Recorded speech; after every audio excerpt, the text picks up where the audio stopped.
My first project was the vision camera system.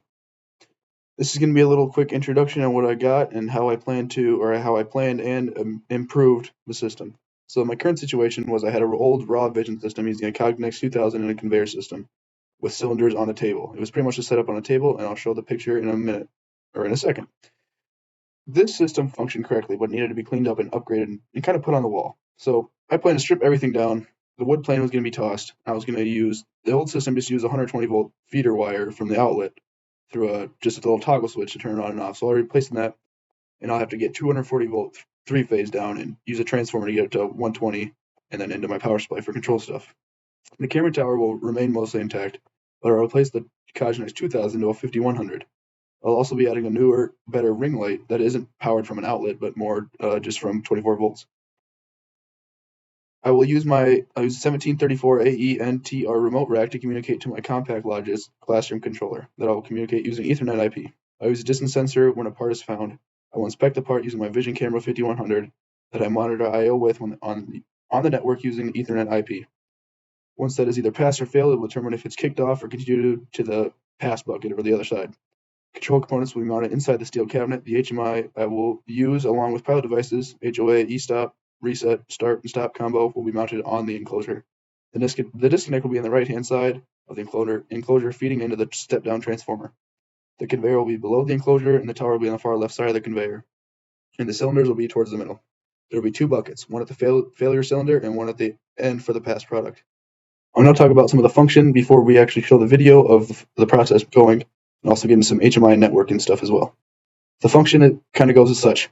The part is manually loaded to the left of the distance sensor. The PLC checks for HOA mode and the e-stop relay. If all is good, the conveyor starts until the distance sensor detects the wooden hexagon. When that is done, the timer is started, and when the timer is done, the PLC sends a trigger input to the camera to run it by the programmable codes. After the trigger is sent, the conveyor will stop for a set amount of time. When that is done, the camera will either pass or fail the object and send the output to the PLC. When an item fails, the conveyor goes and a timer is started for a set time, and then the air cylinder will go for also a set time that I have for 1 second so the solenoid doesn't get too hot and be pushed into the red fail bucket. When an item passes the conveyor sends the item to the edge into the pass bucket. The networking side. The SCADA network will be used, which is a supernet, so I will have an IP address range from 192.168.203, 54 through 59 on the /22 subnet. This will go to a 5-port Ethernet switch inside my cabinet. A vision camera, remote rack, and HMI will all be on the switch, and I will use Ethernet IP to communicate. I will also be getting I/O from the vision camera over the Ethernet as well. HMI and data. HMI will have many capabilities that include security for 3 users, supervisor, operator, janitor, a main screen for overall viewing, status of the conveyor, ring light, cylinder, HOA, e-stops, relay circuit, camera pass and fail, distance sensor, and the distance sensor. It will also have the ability to run things like the cylinder fire, ring light on and off, and HOA selection. And of course, start, stop, and hand mode. I'll also have the ability to change set points for the process, such as the trigger delay timer, which we'll get into, and all those timers. The trends page will have count of live pass or failed parts and conveyor runtime in minutes. There will also be an alarm page in place for alarms, which we're right here. Redundancy and fail routines. There will be a watchdog in place to not let the conveyor run without a part for too long. There will also be things in place to maintain the timer values even after the e-stop has been initialized. There will also be routines in place when a part fails.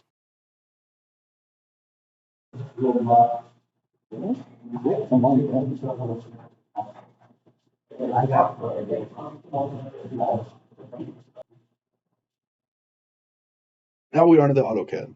So one thing I like to do with my AutoCAD is I like to kind of change it as I go along. I don't really like to create copies for different phases, even though that could be done as well. So I'll first start off. Here's how my 3-phase will go in, but currently I don't have the 3-phase in. So it will go through the disconnect into the transformer. The transformer's hot side will go to a 1 amp circuit breaker, and the other side will be grounded. This is what I have now. There will be a 120-volt plug-in into the wall, which goes directly to my power supply.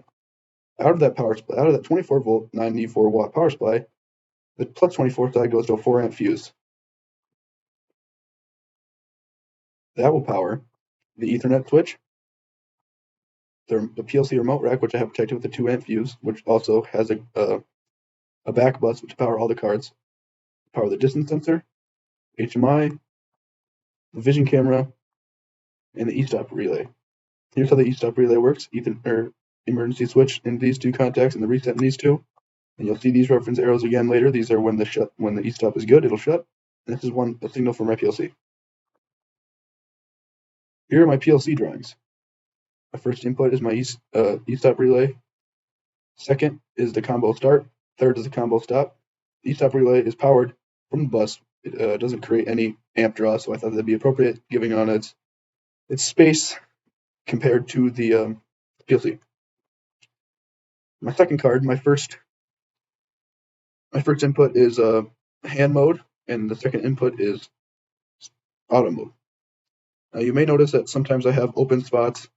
That's because I've had things wired up and were later taken down, but are still wired up, so they can be there as spares. And in my third input card, the first input is the distance signal, coming from my distance sensor, of course. And then my only relay output card. First output is going to a conveyor relay, which we'll see later. And the second output is going to a fail cylinder relay, which is the only cylinder I have.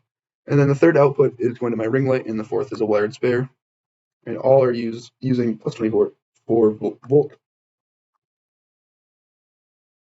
And here is how the conveyor and air cylinder will be powered. So it'll go 120 volt or 24 volt into the conveyor relay side, which is 1, which is the common for both of these. 5 is normally open, and that'll go to one side of the e-stop relay contacts, and then out to the conveyor, which I have wired backwards because normal goes reverse for what I need it to do. And pretty much the same thing for my air cylinder, 1 through 5, e-stop relay, and the air cylinder doesn't matter because it is a magnet. And then, of course, common out. And you're noticing these terminals, but we'll get to those later. Actually, right now. So here's what I have for my field devices: distance sensor trigger, conveyor, cylinder, distance sensor power, and vision camera, and the ring light. So connected to my cylinder kind of mount, I have a junction box, and I have an 8-terminal. I'm using 8 terminals here. The first one is the first and second for the cylinders. The third is for the distance sensor trigger. The fourth and fifth are for the distance sensor power. The sixth and seventh are the vision camera power, and the eighth is a spare. And then they also go to these corresponding ones in the bottom terminal strip. Number 5. I have 15. These ones were used before I switched the camera over to Ethernet, so they're still just going to remain there as spares. Here's kind of a layout of how I have my Ethernet switch. My IP address range again, my switch. PLC is .57, HMI is .56, and the camera is .55 on this last 22 network. And then here's my only drawing for my air. My compressed air is going straight to my air cylinder, no jumps. I do have a regulator on the air cylinder itself, but it keeps that around 20 to 15 psi. So now I'll move to the process layout and the panel layout. So from left to right, conveyor motor, the distance sensor, camera tower with the ring light inside. Of course, all those wires are going to be run to this J-box here, which is on the cylinder housing. That's quite big.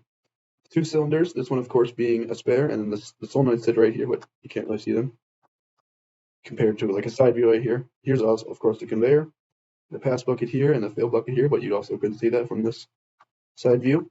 And then here is the enclosure. HMI, e-stop reset, HOA, and combo start-stop. To the right of that is the disconnect with the conduit. And then I forgot to mention, but the J-box wires, everything kind of runs underneath the conveyor into the J-box, and the J-box goes up, or to the right and up, into the terminal block I'll show here right now.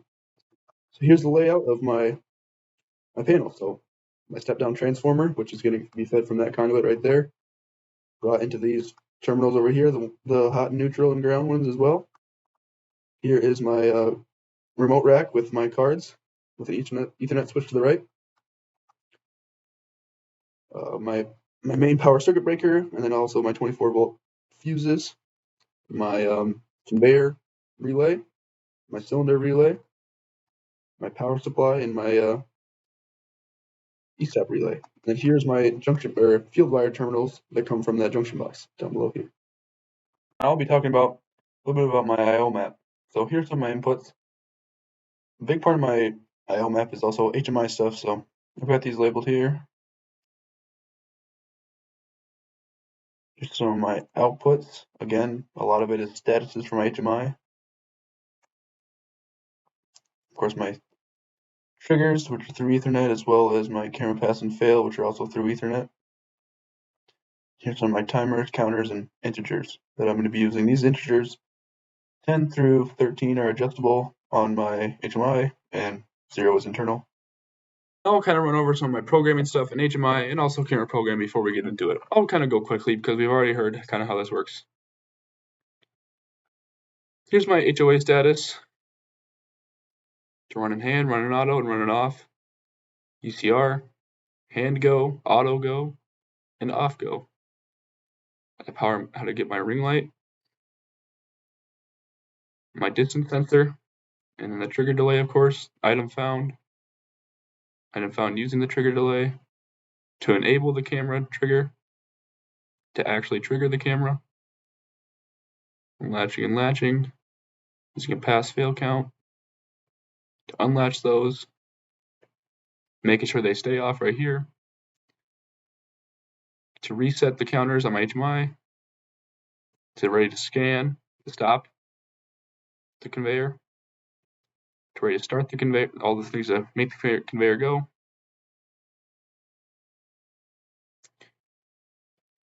Conveyor watchdog, unlatch and latch, conditions,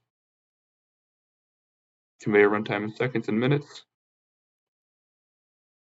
cylinder delay reset, which is to get it down to the timer to reset the latch and unlatch conditions,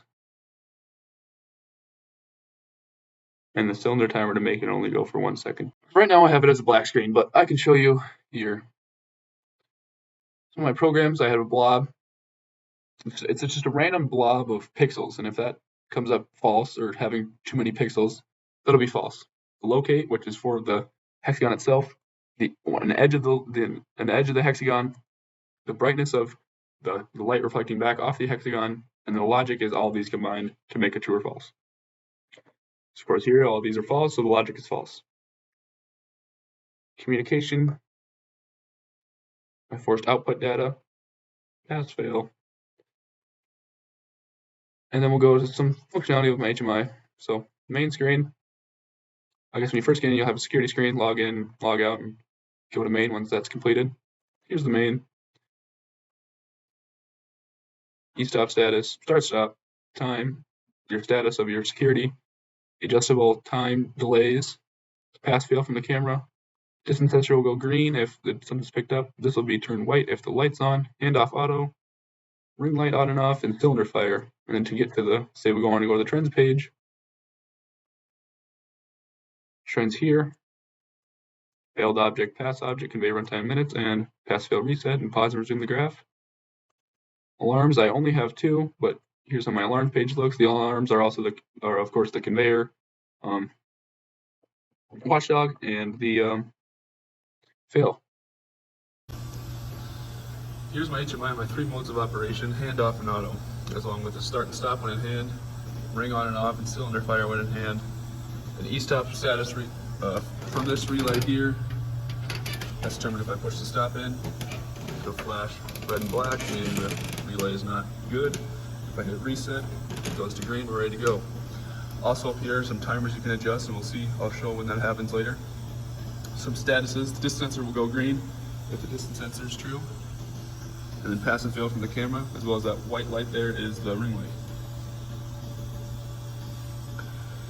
And then also on the trends page, we have failed objects relative to past objects, and then conveyor runtime minutes total. We can reset that here as well. Go to my alarms, so we see you have item fail and no item detected. I'll show them both. You can acknowledge and clear them all. So for main, we'll start off by putting an object in. So you can see here we're in hand. I'll be loading a part here to scan first.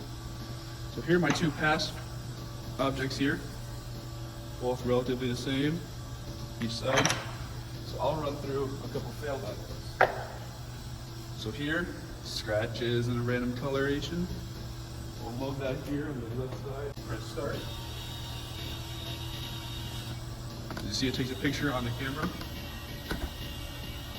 And And once it gets to the fail cylinder, just push it off into that bucket or through another fail. And an alarm will pop up saying item failed. The white stripe is detected, is scanned, brightness of the blob area fails, and just push up, and the item failed. Now, you go out of hand, just click off, or this is also a selector, or hand, before it starts up, stop, or stop. Also when our hands start, we can cylinder fire that whenever we want. You can hear and see it. So we'll stop that for now. We'll go to auto. We'll load a couple more failed objects. This one here a little too bright, a little too big. Is that good enough? Scan too big. 1 minute, 37 seconds later. So I left and came back for about 30 seconds after that pass failed, that part failed. And you see here, I've got another alarm, or somehow my mode went off in auto. No item detected. That's based on this here. So if I was just in auto or in hand, start kicks that back on. Now I'll show a couple past.